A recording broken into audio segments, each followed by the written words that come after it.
नमस्कार, यह है इंडिया एट 9। मैं हूं नगमा। दिल्ली में कोरोना की रफ्तार अब बेकाबू है। दिल्ली में पिछले 24 घंटे में 22,000 से ज्यादा कोरोना के मामले मिले हैं। 1 मई के बाद से ये सबसे ज्यादा केस है। पिछले 24 घंटे में कोरोना से यहां पे 17 लोगों की मौत हुई है और वायरस के संक्रमण का दर 23% के पार है। कोरोना के सक्रिय मरीजों की संख्या दिल्ली में 60,000 के पार है और 24 घंटे में 10,179 मरीज ठीक भी हुए हैं। और यहां दिल्ली में बड़ी संख्या में डॉक्टर और स्वास्थ्य सेवाओं से जुड़े कर्मचारी भी कोविड संक्रमित हैं। दिल्ली में अब तक 500 से ज्यादा डॉक्टर और स्वास्थ्य कर्मचारी संक्रमित हुए हैं। एम्स में करीब 300 डॉक्टर संक्रमित हैं। साथ ही सफदरजंग अस्पताल में 80 रेजिडेंट डॉक्टर कोरोना संक्रमित पाए गए हैं। आरएमएल अस्पताल में करीब 90 स्वास्थ्य कर्मचारी संक्रमित हैं। एलएनजेपी में 30 स्वास्थ्य कर्मचारी संक्रमित हैं और चाचा नेहरू बाल चिकित्सालय में 40 स्वास्थ्य कर्मचारियों को कोरोना हुआ है। गंगाराम अस्पताल में भी 15 स्वास्थ्य कर्मचारी बीमारी से संक्रमित हैं।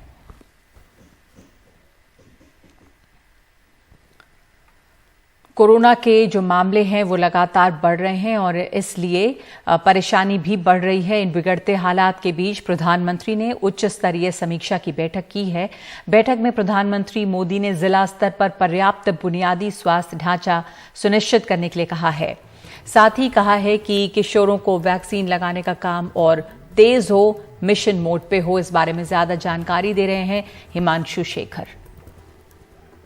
प्रधानमंत्री नरेंद्र मोदी ने गृह मंत्री अमित शाह, स्वास्थ्य मंत्री मनसुख मंडाविया समेत स्वास्थ्य सचिव, गृह सचिव, कैबिनेट सचिव के अलावा कई वरिष्ठ अधिकारियों के साथ एक लंबी समीक्षा बैठक की है कोरोना के हालात पर। और निश्चित तौर पर भारत सरकार में चिंता बढ़ती जा रही है जिस तरह से कोरोना के मामले तेजी से बढ़ते जा रहे हैं। और इस बैठक में स्वास्थ्य सचिव ने विस्तार से प्रधानमंत्री के सामने एक प्रेजेंटेशन किया जिसमें उन्होंने बताया कि भारत के किन किन राज्यों और क्षेत्रों में अप्रत्याशित वृद्धि हुई है कोरोना के मामलों की, और साथ ही आने वाले दिनों में जो स्वास्थ्य विशेषज्ञ हैं उन्होंने अपनी तरफ से क्या प्रेडिक्शंस की हैं, यानी आने वाले दिनों में कोरोना के मामले और कितना आगे बढ़ सकते हैं, कितना ज्यादा उनकी संख्या में बढ़ोतरी हो सकती है।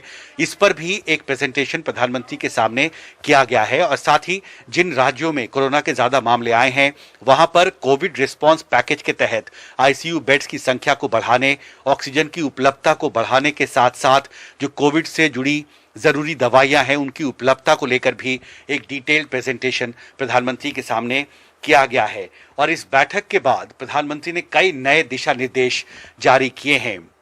सबसे पहले उन्होंने ये कहा है कि जिला स्तर पर जो स्वास्थ्य सेवाएं हैं उनको जल्दी और मजबूत करना बहुत जरूरी है और इस पर विशेष ध्यान देना होगा। दूसरा, जो 15 से 18 साल के बच्चे हैं उनका टीकाकरण का अभियान अभी चल रहा है, उसे और तेजी से आगे बढ़ाना भी मौजूदा परिस्थिति में बेहद महत्वपूर्ण हो गया है। साथ ही वायरस के जिस तरह से नए वेरिएंट सामने आ रहे हैं और उससे निपटने के लिए वैज्ञानिक स्तर पर जो कुछ भी संभव है वो करना बहुत जरूरी है। और साथ ही जीनोम सीक्वेंसिंग की व्यवस्था को भी और मजबूत करने पर प्रधानमंत्री ने बैठक में जोर दिया।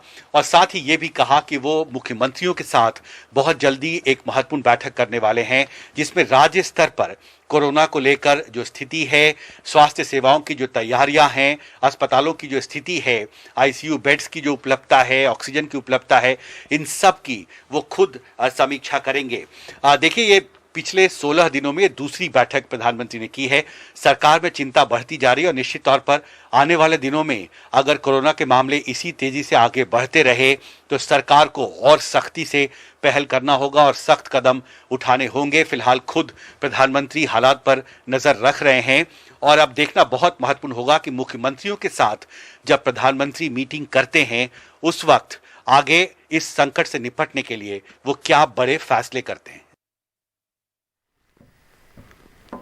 और कर्नाटक में कोरोना के मामलों में तेजी आने के और रविवार के वीकेंड कर्फ्यू के बावजूद कांग्रेस ने 10 दिन की एक पदयात्रा यहां पर शुरू कर दी है। मेकेदातु प्रोजेक्ट की मांग को लेकर कांग्रेस की इस पदयात्रा में काफी भीड़ जुटी है जिससे कोरोना से जुड़े सभी दिशा निर्देश का यहां पर धड़ल्ले से उल्लंघन हुआ है।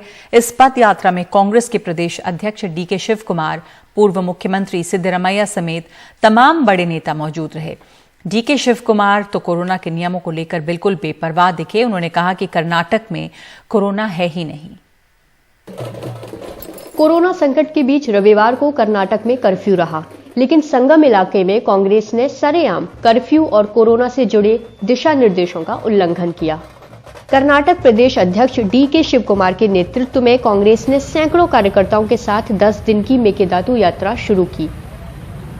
कांग्रेस की मांग है कि बेंगलुरु के लिए पानी से जुड़ा मेकेदातु प्रोजेक्ट जल्द से जल्द पूरा किया जाए।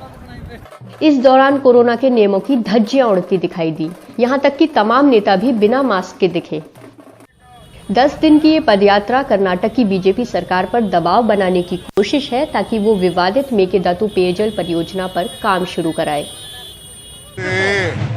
हम बीजेपी सरकार पर काफी समय से दबाव बना रहे हैं, लेकिन वो इससे मुंह मोड़ रही है। अब समय आ गया है और हमने ये रैली की है। ये कोरोना का सुपर स्प्रेडर नहीं बनेगा। यहाँ कोरोना के केस बहुत ही कम हैं। कांग्रेस का दावा है कि बीजेपी सरकार ने इस परियोजना को ठंडे बस्ते में डाल दिया है। उधर मुख्यमंत्री बसवराज बोम्मई ने इस रैली के समय पर सवाल उठा दिया। डी.के. शिवकुमार और गठबंधन सरकार में जब डी.के. शिवकुमार जल संसाधन मंत्री थे, तब उन्होंने इस पर पहल नहीं की। पिछले 3 साल में इस मुद्दे पर कोई चर्चा नहीं हुई। अब क्योंकि चुनाव आने वाले हैं तो वो इस पर सियासी नाटक कर रहे हैं। मेकेदातु प्रोजेक्ट काफी समय से तमिलनाडु और कर्नाटक के बीच विवाद का मुद्दा बना हुआ है। 9,000 करोड़ रुपए लागत के इस प्रोजेक्ट का मकसद कावेरी और उसकी सहायक नदी अर्कावती पर बांध बनाकर एक जलाशय बनाने का है, ताकि बेंगलुरु तक पानी पहुंचाया जा सके। कर्नाटक काफी समय से इसकी मांग कर रहा है, लेकिन तमिलनाडु में इसका तीखा विरोध है। तमिलनाडु का कहना है कि बांध बनाने से उसके निचले इलाकों में पानी की समस्या हो जाएगी, लेकिन इस मुद्दे पर कोरोना संकट के बीच कांग्रेस के रैली करने से सवाल खड़े हो गए हैं। विपक्ष का आरोप है कि 10 दिन की इस पदयात्रा से कोरोना का संकट और गहरा हो जाएगा। शीजा एमएस की रिपोर्ट, एनडीटीवी इंडिया। और महाराष्ट्र में 24 घंटे में 44,000 से ज्यादा नए केस मिले हैं। 12 मरीजों की मौत भी हुई है। महाराष्ट्र में आज ओमिक्रॉन के 207 नए केस आए हैं। मुंबई में 24 घंटे में 19,474 नए केस मिले, जो शनिवार के मुकाबले 4% कम है। 24 घंटे में कोरोना से मुंबई में 7 मरीजों की मौत भी हुई है।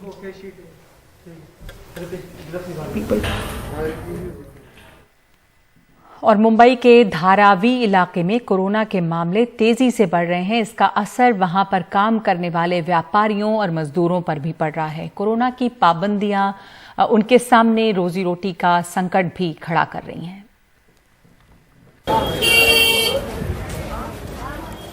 धारावी के इन छोटी छोटी गलियों से गुजरने पर आपको मासूम अली शेख के जूतों की दुकान दिखाई देगी। 1975 से मासूम अली जूतों को बनाने और बेचने का काम करते हैं, लेकिन धारावी में फिर से बढ़ रहे कोरोना के मामलों ने इनकी परेशानी बढ़ा दी है।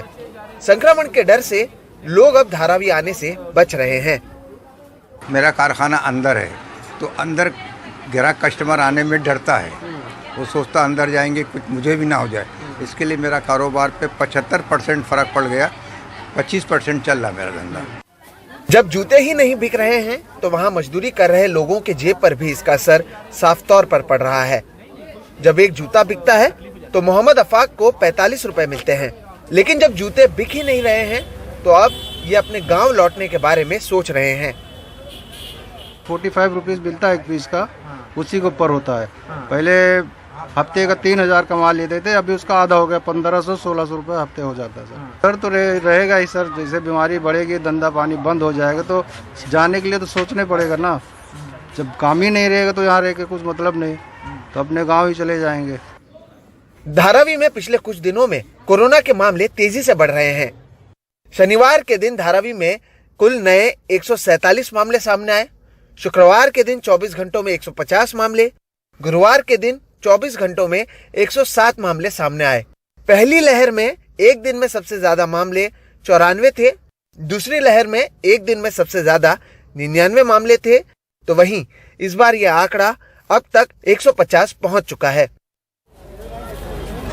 कोरोना के बढ़ते मामले और घटती कमाई के कारण धारावी के मजदूर डरे हुए हैं। पिछली बार 5 दिन ट्रक से सफर कर अपने गांव पहुंचने वाले रमेश पाल इस बार लॉकडाउन नहीं चाहते हैं। इनके परिवार वाले इनके लिए डरे हुए हैं, तो वहीं कई लोग बाहर जाने पर बताते भी नहीं हैं कि वो धारावी से हैं। हम लोग तो ये सोचते हैं कि लॉकडाउन ना लगे, कुछ पाबंदी हो जाएगा तो कोई बात नहीं है, लेकिन लॉकडाउन बंदी ना लगे, काम धंधा या कोई भी चीज़ बंदी ना हो। घर वाले ये सोचते हैं कि कहीं बंदी हो जाएगा लॉकडाउन जैसे पहले जैसे, तो भाई काम धंधा हर चीज़ बंद हो जाएगा तो परेशानी हो जाएगा, वहाँ क्या खाएंगे, क्या पैसा क्या कमाएंगे और क्या भेजेंगे, पैसा घर कैसे चलेगा। यही लेकर के ये सब सोच रहे हैं कि मान लो बंदी हो जाएगा तो आना ही पड़ेगा, चले आओ। जब दूसरी जगह जाए, जब एक बार ठोकर मिल गया, दूसरी जगह चला गया, या अंडा फिल गया, अंडा फिल मेरा पहचान गए, तो वहाँ पे उसके बचाने की वजह से कहते हैं मैं भाई अंडा फिल से धारावी से नहीं आया हूँ, मैं कुरला से आया हूँ, तो ऐसा जगह नाम चेंज करना पड़ता है, मजबूर है, अभी क्या करें। अभी जाहिर है कि तीसरी लहर में मामले बढ़े हैं और इसे लेकर मजदूर डरे हुए हैं। ऐसे में जरूरत है कि सरकार और प्रशासन इनके डर को दूर करे। मुंबई से राजेंद्र दयालकर के साथ सोहित मिश्रा, एनडीटीवी इंडिया। और एक ब्रेक के बाद स्वर्ण मंदिर में प्रकाश पर्व की रौनक, जमकर हुई आतिशबाजी।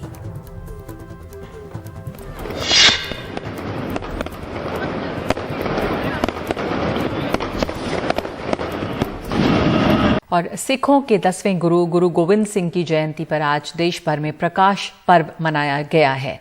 अमृतसर के स्वर्ण मंदिर में प्रकाश पर्व के मौके पर शानदार रोशनी हुई है, आतिशबाजी भी हुई। इस दौरान बड़ी संख्या में श्रद्धालु यहां पर पूजा के लिए आए और यहां पे दीप जलाए।